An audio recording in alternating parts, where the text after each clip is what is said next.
jumping out of my skin, pull the cord. Yeah, I believe it.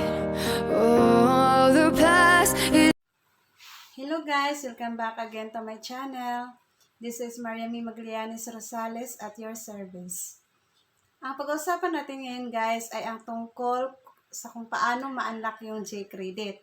So, kung gusto mong ma-unlock yung Gcredit nyo guys ay dapat lagi nyong gagamitin ang GCash na app.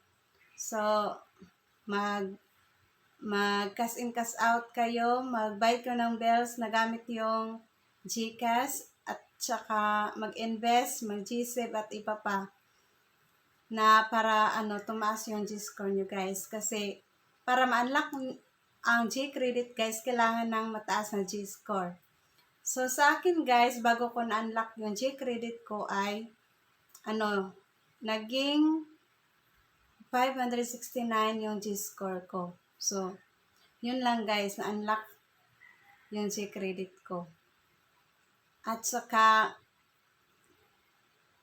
yung offer nila sa akin sa Gcredit is 1,000 pesos muna kasi bago pa lang ako na-unlock. At saka, nang na-unlock yung Gcredit ko guys, ay nawala naman yung offer ko sa G-Loan at saka nawala rin yung pangatlong offer na loan ko sa G-Gives. Dapat may ikatlong offer pa sana. Kaso nawala nang na-unlock ko yung Gcredit. Hindi ko alam kung bakit. Lagi naman po akong advance sa pabayad pero nawala talaga yung offer. At saka yung Gcredit na ino-open nila is 1,000 lang yung offer. Baka guys, pag nawala na naman yung offer ko sa Gcredit, mag-o-offer na naman sa G-Loan at G-Gives. Sa G-Loan ko is ko naman na tapos ko ang pagbayad pero nawala bigla yung offer nila nang ma-unlock yung Gcredit.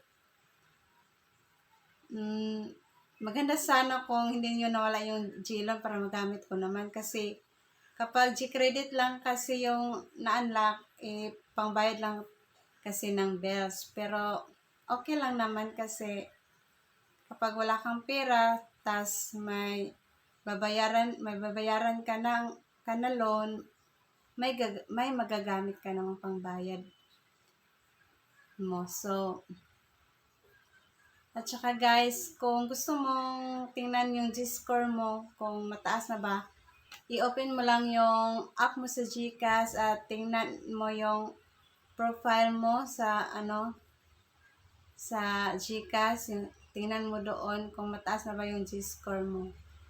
So, yun lang guys. Sana may natutunan kayo ngayong araw na to kung paano ko na-unlock yung Gcredit. So, simpleng-simple lang po para ma-unlock mo. Dapat mag-cash in, cash out, mag-invest ka, at saka magbayad ka na insurance nila doon. May kasi doon, may Sing Life na insurance nila, at saka mag-G-Save dahil magiging mataas yung G-score mo kapag lagi kang magamit ng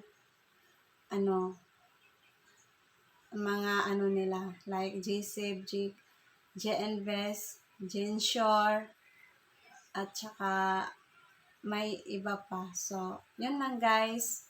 Thank you for watching, but please don't forget to like, share, at subscribe sa aking channel. At saka kung may tanong po kayo, wag po kayong mahiyang magtanong. Just comment below para masagot ko po ang mga katanungan nyo. So, God bless you all. Thank you.